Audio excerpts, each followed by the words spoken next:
Good evening, everyone. Hope all is well, and I hope you're enjoying your hump day so far, whatever you're doing.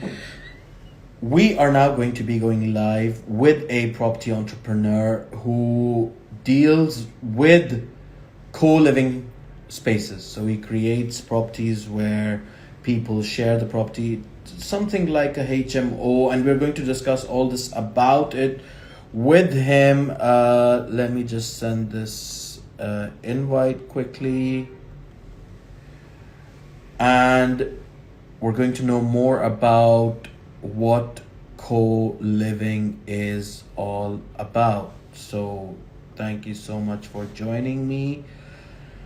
Um, there's a lot of talk about co-living in the market with HMO style living, where clients come and the tenants come and share their accommodations. So we're going to be chatting with Saif Rehan.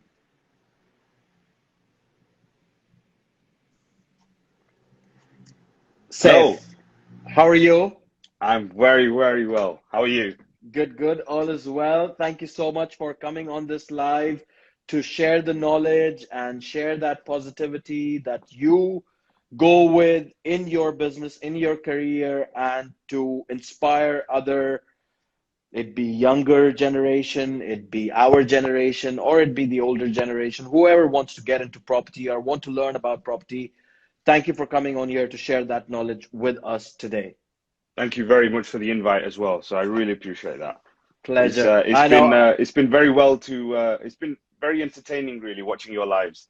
You know Thank the you so much. a really good variety of knowledge and what you're building here and the mission that you're doing and keeping everyone busy through this lockdown period is great. I appreciate it. Thank you so much. I mean, I could go out and speak to all the property entrepreneurs and all the property people that are in London or the world, but things get a bit boring with people only listening about property. So I thought, why not change the dynamics and get everyone involved in this? It's all about sharing knowledge with whatever you're doing. So today, Absolutely. today we are back on it. We're at property. So thank you so much for coming No, on no, that's here. great. Seth, before we move the conversation forward, I ask this to all my guests. I mean, if you could introduce yourself as to who you are and what you do. Cool. My name's Seth. I am from a very little town up north called Manchester. You might not have heard of it. Little. Um, and what I do is I've got two lives really. The first life is the day job. So I still work as an accountant full time, nine Okay. to five. And then on the side, I am just hustling away, trying to build a little bit of a property business, property empire, um, and build that over a period of time really. So Super. that's where I'm at. Um, been in property probably between 2.5 years. First year and a half completely wasted. It's Um, always it's you always the know, case. just I wouldn't say wasted. Wasted is the wrong word really, but um, Experience. you know, learning, getting to know people, networking, building up that contact base. At the time, whether it was right or wrong to meet people, who knows? But literally trying to have as many coffees with property investors, experienced individuals as possible, and then build that up to a stage where I built up a good bit of experience, a good bit of knowledge, sorry, but Yep. no active experience to go with Yep. that knowledge. Of course. Everything was theory based. Of course. How to do There was this, no there how was to no there was no practical 100%. uh And being Seth, an before you carry on with the go for it. property, Sorry. I want to take you a few years back into your childhood. You know, as we grow up as kids, we see different careers in front of us. It'd be an architect, it'd be a doctor, it'd be a lawyer, a policeman, a fire brigade man. All those career paths we see in our childhood, and we aspire to be like that. Mm. Did you have that aspiration in mind to become one of those careers, or from the start you were sort of property driven or into that finance, accounting, numbers, and all that kind of So stuff? that's a really good question. It's a funny one, really. So my family business is gold jewelry, Asian gold jewelry. Wow. So talking great granddads down to dad, uncle, cousins, well, you Okay. name it. The whole of the Okay. Northwest, we've probably got about, I'd say, 20 jewelry stores within the family, so extended Wow. family. Wow. Um, None of them are within my own family, but extended family. Um, and at the time, my dad had his own jewelry store. He doesn't have one now. And naturally, one of the first things that a lot of people would assume, especially coming from a Pakistani Asian background, is that you would go and follow suit and go into your family business and you would Of work hard course. through that. Of course. You Of know, course. from as early as an age of like 14, 15. We're sort of bred like that, we our parents sort of raise us in that way that, you got to do what we say, kind of thing, Absolutely. Yeah, right? of course. And it got to a stage where I was like 14, 15, saw my dad just grinding away in the jewelry store. And a couple of times here and there, I would want to try and get involved and say to him, Dad, look, can you teach me? I'd love to get involved with you. And that was Okay. more so from the labor side in actually making your bangles and that sort of thing. And I wanted to get involved in that basis. Got you. He said no to me. He said, "Look, I'm not going to get you involved in this." Okay. And he said, "Look, I want you to go down the route of studying." And it was cool because my old man got given the opportunity to basically become an engineer, an aerospace engineer in Pakistan Wow. when he was there through connections from his dad and my granddad. And my dad turned that down to come here to look for work. And he didn't want to be in Pakistan, even though he pretty much would have had lived a set life, and who knows where I would be right now. But so I fully respect that. And so he turned down education, and I think he realized a couple of years later that he shouldn't have done that. Okay. And he should have gone down that route and actually pulled through To with where teach his you education. the experience and everything, what he's Yeah, doing. and so that was a good sort of realization. And then what happened after that was he sort of kept me away from it. Small things like, my dad's been playing golf for God knows how long, and I wanted to get involved playing it, and he would keep me away from it. And he said, "No, you're not getting involved until, as soon as you get to university, then you can sort of crack on and get on with the extra stuff. Until then, typical Asian parents, really. Get in your room, go and study, and that sort of thing." Hey, So. hey, you hate them or you love them, right? All right. I tell you what, I've got a son. I've got a son of my own, and I'll tell you now, I'd probably be the same. So, Uh, so so then you took up university, and I guess you studied finance and yeah. accounting. So I enjoyed maths. Very, very good at maths. Numbers come very, very easy to me. And then I enjoyed business in Okay. general. Your Apprentice, your Dragon's Den, Yeah. um, Yeah. and that sort of thing. And then suddenly, I just wanted to discover. Went to a couple of open days. What's the maths side of business? And accounting spat out from Okay. it. So naturally, that was a way. I studied it in college. Completely loved it. Went to university. Loved it. I've worked in that now for about 5, 6 years, but I haven't fallen out of love with accounting. I think I've just sort of fallen out of love with so the 9 to 5 life. Um, don't get me wrong; it's paying the bills and will continue to crack on through that. And I Of have course. no intentions of leaving that. I think life is tough at the minute while you're sort of grinding away on two different lives at the minute. Of And as soon course. as the property side sort of calms down, I think that's when I can That's when you really will calm down. transition Yeah, into yeah, yeah, into yeah. into property totally. Absolutely. So, But we're talking like 5, 6 years later now. of Of course, work. I mean, talking through accounting right now, where what you're doing in your profession currently, I mean, it must be pretty easy just doing it on the computers right now, right? Like back in the days, you had to fill in ledgers and books and all that kind Tell of me stuff, about it. write them down. I mean, did you ever do that? Did you did you did No, you did never, you write? never, So it's never. always been computers. Well, we studied through that way. We studied Okay. by actually, writing on books and that sort of thing and working out manually, and that's how the exams are done. Okay.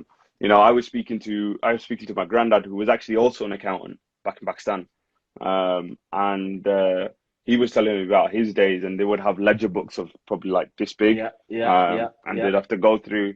Someone would ask him, "Oh, how much did we spend on this such and such a day?" And And you have to open up the whole thing and just, yeah, yeah, go exactly. through, and then for us, it's just open an Excel spreadsheet, Control F, boom, and you found it You within. got the transaction in front of you. You've got it within 10 minutes. So that side of things is all right. So it's a And how it's is a it working in this 9 to 5? I mean, I'm not trying to put you down out here, but it's just to understand that a lot of people feel that a 9 to 5 is like a dead end kind of routine, that you're just waking up in the morning, going to work, doing your work, coming back, having dinner, going to sleep, doing that whole routine throughout the week. I mean, how is it for you, and how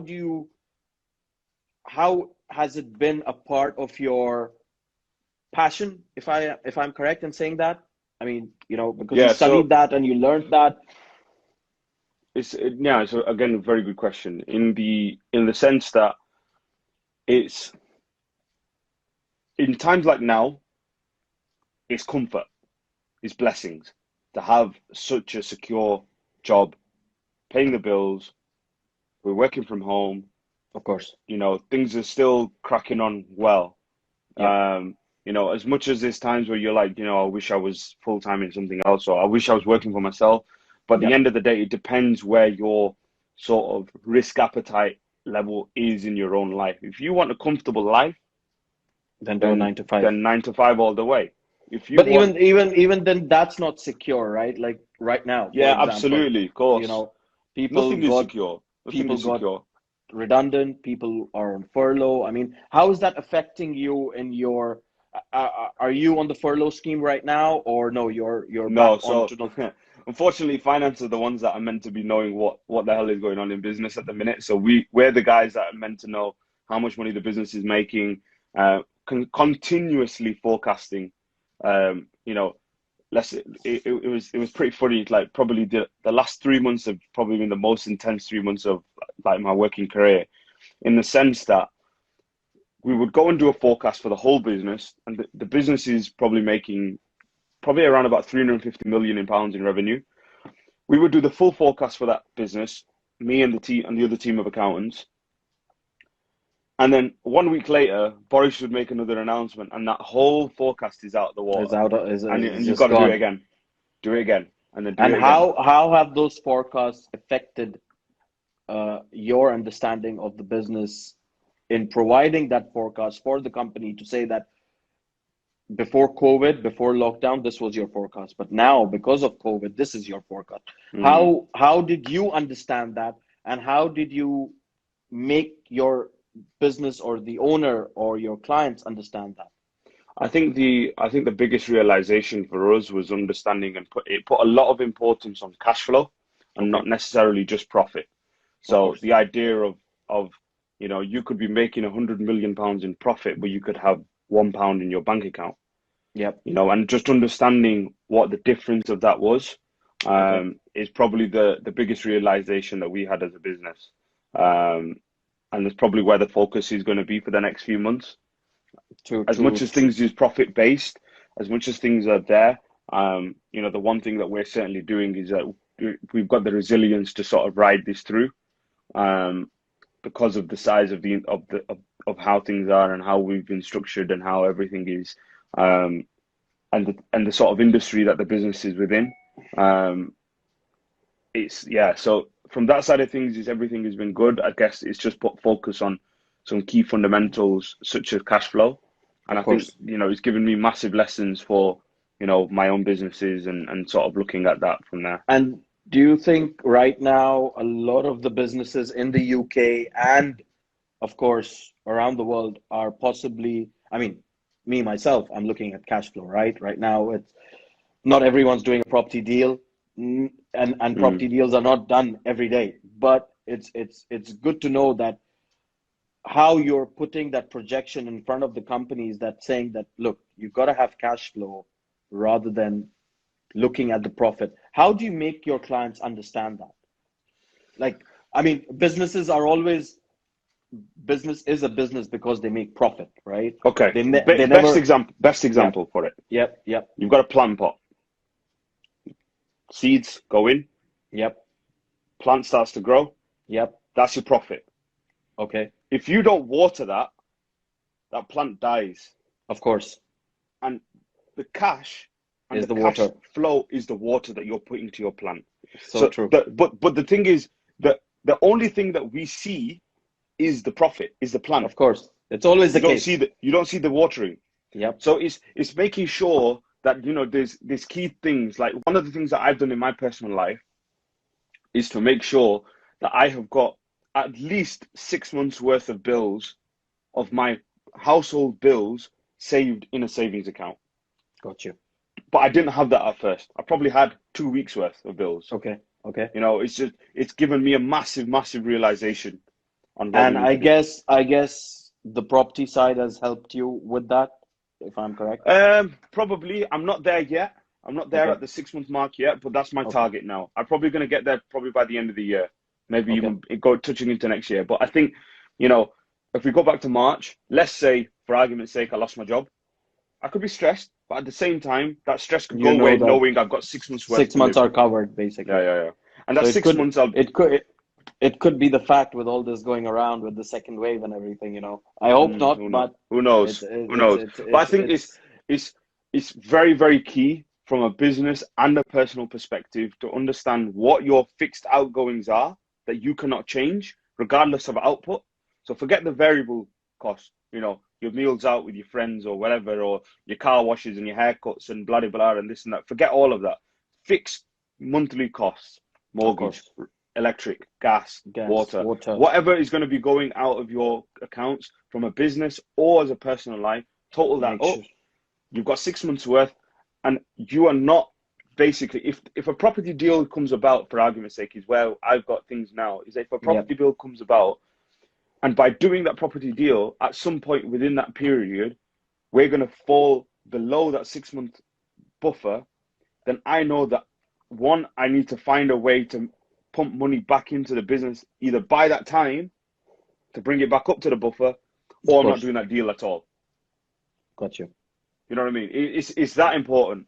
It's that I mean, important. it's such a great understanding of cash flow and profit. It's two super different understand- things. Absolutely, different totally things. different, but they work together to 100%. get the business to where they want. Absolutely. So we spoke about your accounting career, which you're currently doing. How did you and why did you plan to transition yourself into property, and when did you plan to do that? This is a funny one. So I say this to everyone. It's so true, and I just like to be brutally honest on this. Yeah, So, go ahead, please. So generally grew up watching the likes of your Homes Under the Hammer and that sort of thing, and you know, suddenly you're watching and you see the narrator say, Murtaza has made £90,000 pre-tax profits in 3 months, and you think, this guy's not even done any work. Yeah. He's got a builder to do it, and he's made £90,000. And at the time, I was in a graduate salary, you know, earning £20,000 a year, and I was like, I'm making 20 grand a year, and this guy's made 4 times what I've made in 3 months, and he's not even done it. Exactly. Obviously, taking out the barriers of finance and cost and blah, blah, blah, take all that out. But I just liked that idea, that principle, that this guy has made such an amount of money. So that the light bulb, particular sentence hit you. Gotcha. The light bulb went then. Okay. And then what happened was, you know, again, coming from a Pakistani background, and I'm sure you can probably relate to this, is that every person that I know in my community, family, that is wealthy or absolutely loving life, has or is dabbling in some form of property. And Absolutely. for me, that was the key. I thought, this has to be something that I do in order to be at that stage in my life. Of course. Obviously, I've realized now otherwise, that there's other ways to enjoy life and get things going. But at that time, that's what gave me the trigger to think, right, this is the way that we need to go. And that's going back what? 3-4 years ago? 3-4 years, yeah. Okay, got you. So and that's all it was. Me just wanting to see that, you know, someone like enjoying. Enjoying. Of course, it's, I mean, I wouldn't put it down as jealousy, but it's the fact that, I mean, inspiration, I guess. 100%. Yeah. That's a better word. You know, learning. I mean, jealousy, right? You don't want to. Well, I was jealous. I'm not gonna lie. Not gonna lie. But it's good that you took that on board. So, how did you manage? I mean, of course, you were doing your 9 to 5s, right? How did you manage to take out the time to go out and not even buy the property, but go out and learn? Or go out and network with the people that would teach you or give you the theoretical experience that you wanted? How did you find the time to go out and do that? I think I think a lot of hard work, a lot of rejection, knowing that a lot of the most successful people probably don't want to meet in the evenings because Sure. of family life and that sort of thing. And, you know, fair respect to them. You know, if I was in their position, I'd probably be the same. But at the same I, time, I get those rejections when I ask them for live sessions. so yeah, so that side of things is difficult, and naturally, it was just, you know, in essence, completely like being in a position where you just like accept that you can't switch off. For me, I'm not like, I'm a workaholic. I can just crack on, and like it'll get to a stage where my family and my missus needs to come to me and say, Seth, like, Calm can down. you stop? Can you stop now, Yeah, please? yeah, yeah. When are you coming up for dinner or whatever, blah, blah, blah. Like, I could work all day long, right? Which the idea of working full time in property like genuinely excites me. Of course. So, but the thing is like, you know, viewings for argument's sake. I was literally begging estate agents to show me around properties in the evenings during the week. I was begging. Why was it so hard for you to possibly just ask your company to give you like a 10-minute, 15-minute break, or maybe do it in your lunchtime or something? I mean, were they really strict out there? No, it wasn't or are strict. they... Work is just too intense to be Okay, able gotcha. to think about things. Okay. And how I live my life at the minute now is generally always one day in arrears. So I'll be planning everything and sending all my emails, responding to Well, people tonight, and then I'll get all the responses tomorrow. yeah. And And then I then have to respond to them tomorrow, in take the phone calls e tomorrow. and basically you do that in the evening, right? Because you can't do that Absolutely. while you're doing your Absolutely. day job. So how was it? And we're going to come to co-living shortly, but what sort of area in the property market sort of excited you to pick co-living as your industry that you wanted to get into? It was a long sort of journey, really. Started off typical way that anyone would, with no money going into property. So that was sourcing. Tried sourcing and building a mailing list of 1,000 investors, as they always say it.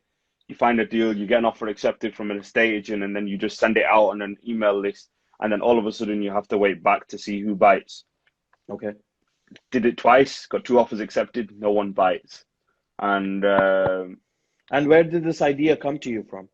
so just other investors, other people that were doing it, and Okay. went down that route. Didn't enjoy it one single bit. Didn't enjoy the idea of. I mean, that's like your I don't want to say it that way, but sort of playing around with the other person's sort of thoughts, or like, like if someone came to me right now and said, okay, we want to offer this much on it, and I get the offer accepted with the owner, and then you turn around and go and offer that to someone else, and No, then not necessarily that. Not necessarily okay, that. So what I mean is like I've got a list of investors that I've built got you. up via emails. Okay, I've got my estate agent that I've had the offer accepted from. okay, I'll then take that property and advertise it across all of my investors. got And you. then I would have to rely on someone in that investor list to say yes. Okay, fine.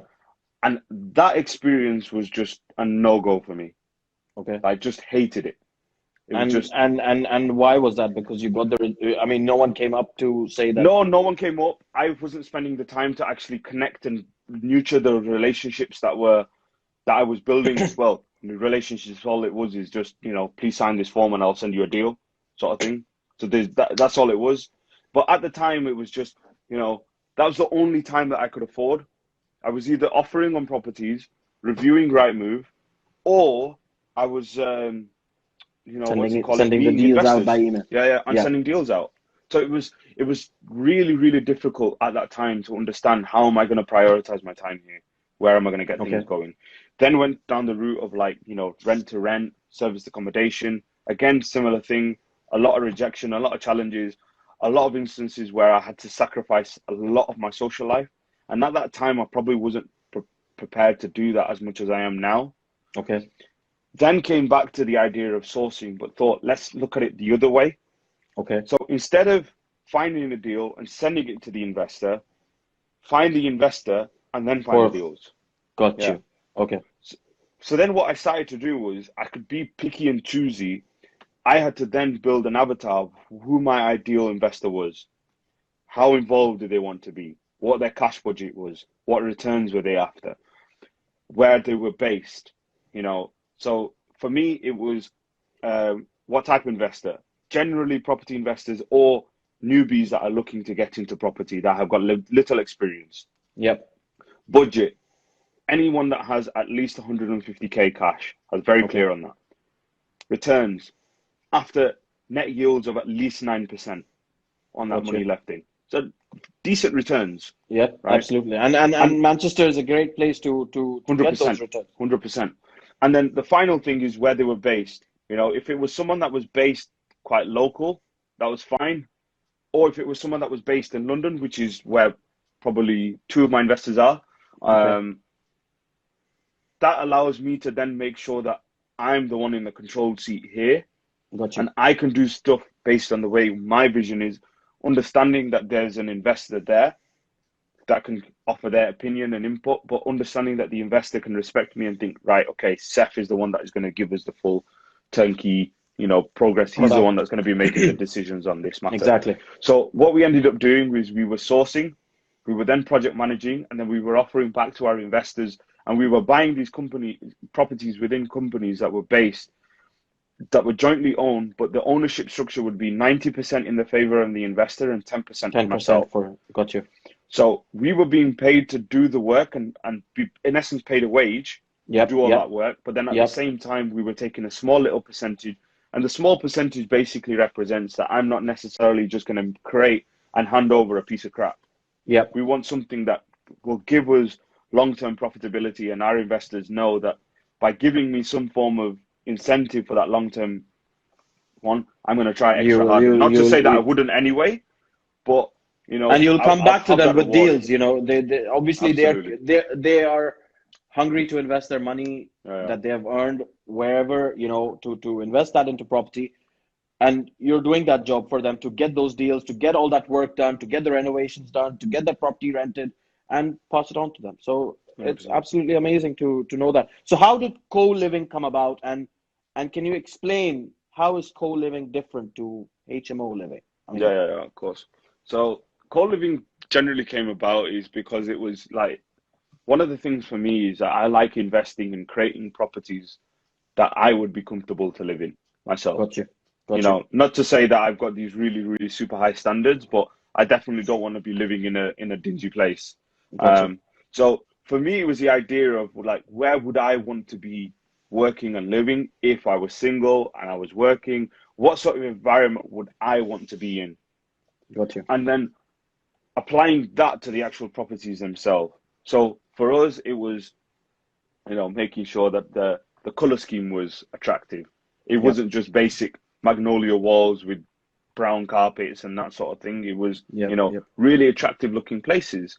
Taking out your time to get the 100%. the interior qualities, you know, like you 100%. mentioned, that if you are building the properties that you decide to live in, then it's going to be top notch, right? 100%. You're going to spend that in your own house. 100%. And then the other side of it is then naturally, and then this is not me prejudging or anything, but when you are creating a property to co-living of such high standard, then you get that level of tenant coming back. 100%. That is interesting. 100%. And for us, it was the idea of creating this professional environment within each of our homes, from a networking perspective, from a social perspective, from the idea that we could actually create a difference within living styles. Gotcha. So the ideas of like, you know, like one of the plans that we've got is that when we start doing some of our next deals, and I'll touch on some of the deals that we've got coming up, is, you know, the ideas of like movie nights, networking clubs, you know, within one of the properties that we've got. Let's say if we've got 5 properties. So you invite all the tenants to come out there to come and to there and network, and that's an amazing idea.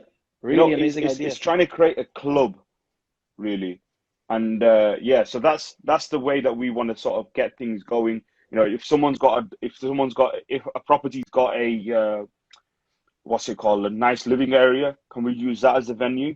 As well as that, you know, one of the things that we're looking at in one of our deals is potentially to put like a basement cinema room within the actual Okay. property. So, Wow. you know, the idea of organizing movie nights, you know, can we as landlords give the option to our tenants to, you know, to say, right, And okay, obviously, I'm sure you put that in the contracts for them so that they can. So when you want to do it, they can't come back and say that no, we're not allowing it. yeah, of course, absolutely. And, you know, naturally as well is that, you know, it's very unlikely that somebody would want to reject Of that course. style. So for us, it's, you know, then you've got takeaway nights. So we could choose maybe like 3 days every year where we just treat all of our tenants to a takeaway. Small little things like that. Is where I Just want an to be. incentive to give something back to them. Absolutely. But it's the idea for us is to create a living experience unlike any other landlord in our area. That is Um, absolutely amazing. I don't know why so all that, landlords don't do this. it's because landlords think they're still going to get the rent either way. You know what I mean? That's But typically why. it's good what you're doing, you know, thinking about putting your clients, your investors obviously at first, but then also looking after your tenants in that way where they come back to you to And the thing possibly. is, it's what you just said there. I think for me is, you know, are we going to achieve more rent? Probably not. Are we going to reduce the number of voids? Most likely. Of And course, that's the aim. of course. There's no point getting high rents if you're then going to lose your tenants and you're going to have Because if they like you and they like all these nights that you're doing, the networking, the takeaways, and all that kind of stuff, they will want to stay that because 100%. which other landlord would provide that incentive to them Yeah. elsewhere if they went there? So Absolutely. is this the difference between co-living and HMO? Not necessarily. Co-living is basically just the idea of focusing on the functionality of the HMO as Okay, opposed to just trying to squeeze in 10 rooms. got you. You know what I Okay, so mean? So giving them bigger size 5 bedrooms or all that kind of stuff. not necessarily in that sense. It's the Okay, idea of like, you know, how are your tenants going to live in that property? Have you got a working space for them? Have you got an eating space for them? Have you got a living space for them? Or are you just basically putting 4 rooms in there and having one small 8 square meter kitchen for them just to have enough room to stand up in? They got warm you. their meals and then they go back to their rooms, Got you you. know? So it's completely staying away from that. So like our properties, we always have living rooms to give the impression that you're still within your own home. It's Absolutely. as if you're back home. So you're As creating opposed, like a work, like how the absolutely, co-working environment is. 100%, but just for the living environment. Got you. You know, Got you. going forward, like as we want to probably continue to do it, is like, you know, as we get into bigger properties, is the idea of, you know, putting a working area, a working space, you know, sometimes not necessarily like getting the extra room in there will make all the difference. Can we potentially lose one room, but have a office for the whole house? Exactly. In times like this, Absolutely. I'm sure it Lockdown, probably, COVID. yeah, Absolutely. it You're go a million 100% right. miles away, you know. And Yep. I'm talking purely basic, you know, library style, off desks going all the way around, you know, whiteboards on the wall, that sort of thing. Really create a creative So environment that within that. if they even want to call their teams over, they can do that Potentially, and yeah, okay. yeah, absolutely. So yeah, that's all we're trying to do. And then the other side of things is that, you know, if I was staying there and I called my mum and dad over and they come to see that, is there enough room for them for me to be able to host them as well? So Got you. small little things like that is what we try and think about. Those incentives and those perks help out people in terms of possibly signing on that dotted line, I guess, you know, Absolutely. So to co-living is basically HMO, but just with a twist. got you. To That's have that, that. to have all the people within the house sort of living together in that space and have that co-living, you know, the living environment, the working environment, the eating, dining area, whatever it is. So thank you so much for No, I appreciate that, taking me man. through that because in my head I always had what's co-living. I mean, Yeah. you have 5 sharers in a HMO, you have 5 sharers in a co-living. I mean, what's the difference? But it's good. Thank you so much for taking me through that, and thank you so much for coming on this live and sharing so much experience and knowledge with us today. I It's appreciate that. really great for people like yourself, property entrepreneurs who are doing 2 jobs at the same time, to transition into the property area and to earn that passive income from the property so that they can leave their 9 to 5s on one side, I guess. Absolutely. That's the goal. Super. Thank you so much, Seth, for coming on here. But before you go, I do this with all my guests that come on here.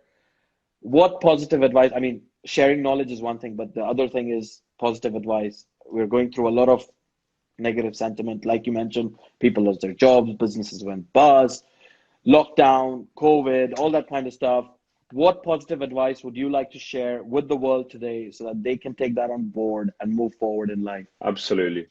So I think the advice that I got in my head is very, very real towards today's world and how today's world is, as well as that it's very personal to myself.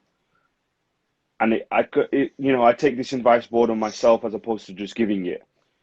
And that is really understand what are the items that are stopping us from achieving our 100% like maximum capacity. For me, for me to be full-time in property, you've got a 9 to 5, you've got a family life, you've got different things that, may not be problems in my eyes, but are things that are stopping me from achieving everything I want to achieve within property. However, it's identifying them and accepting that you have them, but still finding a way around it is my advice. Absolutely. So myself, I've gone through some, personal issues over the last few months, whether that be work or whether that be family. But the one thing that I have always remembered to myself is that shit happens. Deal with it. And you have to crack on. Absolutely. I understand. I'm not asking people to stop crying here or do whatever, or if you lost your job or whatever. I'm not asking that, right? Because I have a little sulk here and there. And I'm not saying that. But what I'm saying is sulking constantly will not change anything. Totally agree. Totally agree. That is my advice. That's the advice that I believe in. That's the advice that I'm preaching to myself every single day right now. Is that if I consistently just worry about what is going wrong in my life, I will not move forward. But as long as I look at what is and what can I do in the time. So for me, I've accepted that I have to live one day in arrears. I've accepted it. Yeah. Can't get around it. Yeah. Send my messages, send my emails. I'll get my phone calls. I'll get my responses the next day. I'm the guy that sends you a text message at 3 a.m. and you're like, what's going on here? You know what I mean? So as long as you accept it and you move on from it, and you can still crack on. Absolutely. But thank you so much for sharing that with us. It's been I've been asking you for a while to get on the live session, obviously because of your work and everything. But it's been an absolute pleasure to have you on, with you sharing all that wealth with us today. What I'm going to do is I'm hoping to be in London sometime soon. I'm going to give you a shout and we'll grab a coffee. Hit me up. Absolutely. Yeah. Take care. See you soon. Thank you very much. Allah Hafiz. Bye-bye. See you later. Bye-bye. Bye. Wow, what an amazing conversation with Saif Rehan today, a property entrepreneur, also into his job where he is doing accounting for the company that he works for. So much to learn from property entrepreneurs, and from young people, the younger generation out there that is doing so much to achieve their goals. So if you are still in negativity, listen and watch these people do it, because if they can do it, you can do it. So thank you so much to Saif for coming on here and sharing all that advice, the knowledge, the positive advice that he shared. Absolutely amazing. Thank you to all the guests, the viewers that turned on here. It's good to have you here. Do tune in tomorrow. I've got a musician tomorrow evening from the US who's going to be joining me live on my live session. And also I've got a trader who's going to be talking about alternative investments into stocks, shares, the Forex market, all that kind of stuff. So it's going to be good. Do tune in tomorrow. Thank you so much to everyone. Take care. Bye-bye.